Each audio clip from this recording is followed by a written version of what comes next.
Konami Studios. So, a Man-Thing book. Marvel is just on a roll.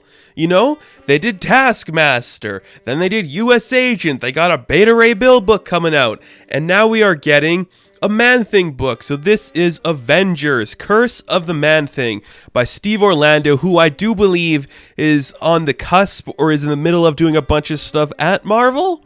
Am I right about that? I can't remember, but he did a Man-Thing book because Man-Thing is celebrating an anniversary, I think. I can't remember if he is or not, but cool. I like Man-Thing. I always like this character. I know Swamp Thing has his audience, and you can go back and forth who ripped off who on what, but when it comes down to the Man-Thing versus Swamp Thing fight, one of the rare occasions I will pick the Marvel character over the DC character. I just really like Man-Thing. I think this character is fun, and I'm glad we're getting a book with him. So it's a special book. It is broken up into 3 chapters. The first chapter gives us our history lesson on what happened. So, do you remember those weird old ladies who like hate flowers and like do weird shit from Krakoa in like one of the earliest books of X-Men? If they came back or not, I don't know. I dropped X-Men. But they have like a granddaughter or something. Her name is Harriet. She called herself the Harrower. And basically she's like, I got an idea, old Golden Girls here. What if we take the magical power of the Man-Thing and we use it on our experiments so we can breed plants and animals together? And, you know, they're all like, that's insane. We're not like magic people. We're literally using science. Don't be ridiculous. And one of the elderly ladies gives her a history lesson. For those of you who have never read a Man-Thing book and you're picking this up because it's a new one, it gives us a history lesson on Ted Sallis, who is the guy that does become Man-Thing. You know, he's working on something like supposedly the super soldier serum, trying to recreate it, but the government wants to shut him down and AIM wants to stop him. So basically he injects it onto himself and he crashes his car into a swamp, and thus the Man-Thing is born. It's the Man-Thing. It's just Swamp Thing, but it's Marvel Swamp Thing. It's Man-Thing. He looks great. I love this character. So Harrower's like, you don't trust me. I know what to do. I know what I'm doing. And the old lady's like, well, I guess we'll let her fail or succeed. Who really knows what she'll do? We'll let her do her thing because you gotta learn a lesson somehow. So cut back to Citrusville, Florida, where Man-Thing is trying to save this guy, but it doesn't work. And the Harrower shows up. She's like, oh, I bet you're wondering why your touch doesn't burn me, because those who feel fear burn at the Man-Thing's touch. That's the thing of the character. That's who he is. He's awesome. Man-Thing's awesome. So he gets to do a fight with Harrower. He loses. Gets literally his like brain knocked out, it looks like. So he's dead. She takes his power and just like, he's just a husk of nothing now. I wonder what that means. Thus concludes chapter 1. And in chapter 2, because this is an Avengers book too, we are seeing across the world these like weird mushroom plant things are sprouting up all over the place. Nobody really knows what to do. They're like Wakanda and Sydney and Brooklyn, every major place in the world. And they're trying to figure out how we're going to do this and take them down. So we're dividing up the Avengers to go look at them. They're all taking their chances. But these like weird spore creatures are emerging from it and attacking civilians. Captain America's like, I guess we're fighting our way through this one, She-Hulk. And again, like, we're in a weird situation with She-Hulk where she doesn't talk in full sentences, but I thought Steve Orlando would be like, nah, she's going to talk. She's not. She's just classic Jason Aaron She-Hulk at this point. But one of like the spores gets onto Steve Rogers and he's like, what is happening here? And it consumes his essence, and he's like being like attacked by all these like vines and stuff. You don't really know what's happening to him, and suddenly he just vanishes into nowhere, and you're like, where is he? And we see that Steve wakes up in like this weird swamp area, and at first I'm like, oh, this is gonna be like the Nexus or something that's gonna be connected to like Man-Thing and something, but we'll get there in a bit. So he's freaking out and he's like, this is weird. He's hearing these voices and he sees the ghosts of like different Captain Americas who were said trying to replace him. You got like your classic characters there. It's looking pretty fun. He gets into a fight with these ghosts. The artwork looks really cool. I really like this style. It's like semi-realistic and like photographical, but it's got like great line work and very clear colors. Like it looks very like comic booky, but still very like modern and realistic. It looks very cool. I like that. So these weird ghosts of Captain America's past come to attack him.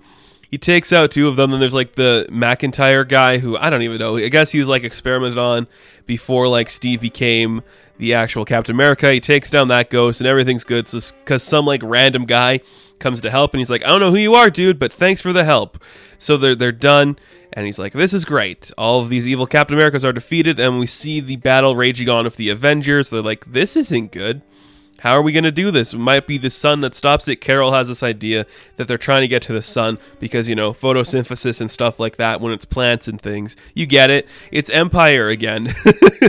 Remember Empire? Oh, it felt like an eternity ago. And basically, there's this like weird fungus or toxin that's spreading from the plants that's attacking people. We see that in part 3, that if you like inhale these like weird like petals, or I guess it's like a seed or something, you catch on fire and you start to burn up. And across the entire world, it's doing that. And we see that, you know, T'Challa's like, we got a barrier over it, so ours is fine here. It's not going to affect anything. The sun is doing fine. Thor's trying to like cause a storm so nothing gets through to the sun. Everything looks like it's working good. Back in the weird Nexus state we don't know a lot about, Captain America sees this guy, and it is Ted Sallis, who has been pretty much missing since Man-Thing took over. And he's like, look, we're inside like some form of Man-Thing's consciousness, or what's like left of him. I've been trapped here for such a long time, I don't know what's real or what's fake. And, you know, we cut back and forth between, like, the Avengers learning to, like, to fight this thing as the seeds infect the world and how they destroy it. And pretty much the actual story is being told between Ted and Steve. And he's like, I don't know. Like, I don't really know how to stop this. Like, her magic destroyed Man-Thing. I don't get it. I think I know why you survived, though, Captain, and why you were brought here. It's because I was trying to recreate the super soldier serum. And, like, the serum I made is connected to that, and that's what made me Man-Thing. So I wonder if, like, that's why it spared you, because it wouldn't affect you in that way. And it's weird. But basically, it's like, this doomsday weapon is going to kill everybody on Earth. It's like the chemical weapon. Steve's like, how do we stop it? I don't know, man. Ted doesn't know what to do. He's like, this isn't what I do. I've been trapped here for so long without having a clue of what's going on. So I don't really know how to stop this. We see Carol gets burned up, but she manages to control her power and come back through in the end. And you're like, yeah, okay. I can buy that. I'm back on the regular, like, plane with our boy Steve and Ted. He's like, look, you've been through hell and back there, Teddy. I understand you're in a tough spot. Whatever the Man-Thing is, whatever people think about him, we need your help right now to do the right thing. So you gotta help me. How do we stop this? Can you figure out a way to maybe, like, re-engineer your super soldier attempt of the serum, and then we'll figure out how to, like, go from that route? He's like, if it were that easy, Captain, yes. But it's not, because, retcon alert, Ted did not create the serum. So the SO2 serum, the super soldier serum that Ted Sallis was supposed to be creating, he didn't create it, which I could get behind that. That's fine. Have we ever seen this retcon before? I don't know. And it works. Like, not a big deal. Is anybody going to complain, really? Like, it's Man-Thing. We'll figure out a way to make it work. But surprisingly, this was a good read. And I say surprisingly, like, oh, it's Steve Orlando. He's a pretty good writer. But, I mean, like, you made a Man-Thing story have some, like, weight to it in an era where we have great Swamp Thing stories. So that's pretty impressive. It's very continuity heavy, which is pretty cool to see. Everything about this worked really well. Like, it was a fun story. The artwork was very cool. The characters were great. Everybody acted in character for the most part. And it ends on a nice cliffhanger that looks like it's going to be followed up in a Spider-Man Man-Thing book. So, that's fun. I like that. I can get behind what this is doing. I think it's pretty cool. I like that Man-Thing's leading a title here, even if he's not like a main character in the book. But it was still really fun to see that. Definitely cool. Definitely one I think you should check out if you want to get into that Man-Thing goodness. If not, you're not going to, like, miss anything. So it's cool enough, but yeah, take her easy, guys. So, Avengers, Curse of the Man-Thing. I am going to give a 7 out of 10. Now, thank you guys so much for watching this review. Be sure to like and subscribe to the channel. As always, you can check me out on Instagram, Patreon, Twitter, all that good stuff, and I will catch you in the next one. Have fun. Stay safe. Good luck.